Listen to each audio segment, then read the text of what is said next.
Amy Johnson, British pilot. Johnson was the first woman to fly solo from England to Australia, a feat she completed in 1930. She subsequently completed many path-breaking flights such as England to Tokyo via Siberia and England to New York.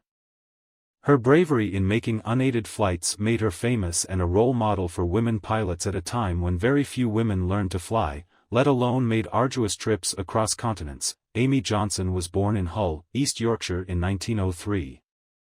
Her father was a Danish fish merchant who met her mother Amy Hodge, a Yorkshire woman, when sailing to Hull. From an early age, she loved adventure and preferred boys' games and was very competitive. When she was 14, she lost her two front teeth after being hit with a cricket ball. This made her withdrawn, and as she remembers, became introspective and withdrew farther and farther into a protective shell of my own making. Johnson went to school in Hull before studying economics at Sheffield University, graduating with a BA. She gained two office jobs in Hull before moving to London to work as a solicitor. Bored with her office job, Johnson took the opportunity to learn how to fly, which was still a new hobby for most people, let alone women. She gained an aviation certificate and then pilot's license in 1929. She recalls the difficulty of learning to fly and admits it was a scary experience as her first instructor was not very sympathetic. She learned to fly at London Aeroplane Club and was also a member of the Yorkshire Gliding Club in Yorkshire, in 1930. With the financial help of her father and Lord Wakefield, she acquired a second-hand Moth aeroplane with a gypsy engine. With very little flying experience, she had made just one flight from London to Hull. She made the decision to fly and navigate from England to Australia. This was a distance of 17,600 kilometers, and she hoped to beat the record time of 15.5 days. At the time, intercontinental aircraft travel was something almost unheard of. Aeroplanes were very flimsy by today's standards. The vast majority of people had never been near an aeroplane and it was considered a very challenging task. On the May 5, 1930, she set off from Croydon Airport. Despite her almost complete lack of experience, she completed the flight almost 19 days later.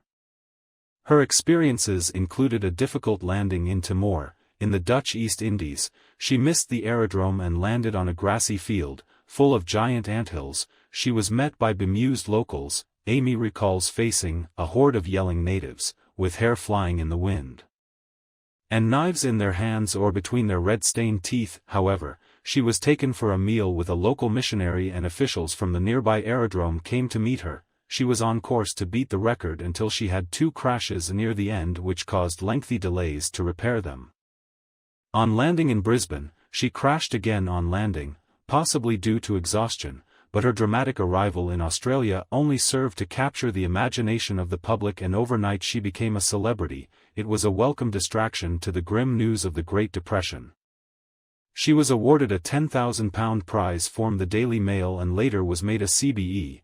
After the exhilaration of her first long-distance journey, she began to embark on new adventures, seeking new challenges, such as flying to Moscow with co-pilot Jack Humphreys, becoming one of the first persons to achieve the feat. In 1932, she met a Scottish pilot, Jim Mollison, during a flight and, shortly after meeting Johnson, he proposed and they were married soon after, in 1933. The newly married couple undertook an attempt to make a record-breaking distance for a non-stop transatlantic flight from South Wales to Brooklyn, New York.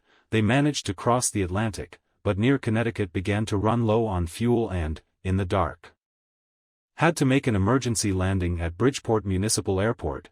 They missed the runway and crash-landed in a ditch. Remarkably, they were able to escape with cuts and bruises and received a ticker tape parade and reception in Wall Street, New York, over the next few years. The Morrisons also made more record-breaking flights to India and South Africa. However, her relationship with her husband Jim was rocky. They argued over who should be control of the aircraft and after 6 years of marriage decided to divorce. Johnson was also badly affected by the death of fellow female pilot Amelia Earhart, who disappeared on a flight in 1937. After this time, Johnson abandoned record-breaking flights and spent more time gliding. In 1940, shortly after the outbreak of the Second World War, she volunteered for the RAF and was involved in transporting planes around military bases. In January 1941, she was on a flight from Prestwick in the north of England to Kidlington, Oxford, a journey which should have only taken 90 minutes and been fairly routine, however.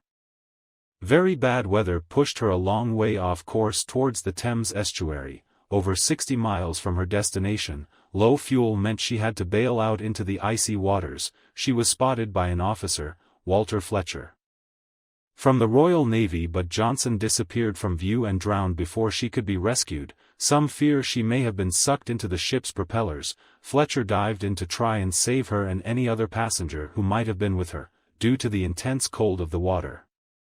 He became unconscious and died in hospital 2 days later. It has been suggested that her crash may have been due to friendly fire, as she was an unexpected visitor to the Thames estuary. Amy Johnson, 1931, the first pilot to fly from London to Moscow in one day. Flying the 1,760 miles in approximately 21 hours, 1931, Moscow to Tokyo in 10 days, 1932, new world record for solo flight from London to Cape Town, 1933, attempted non-stop flight east to west across the Atlantic with her husband. They landed in Connecticut. 1936, regained her London to Cape Town record.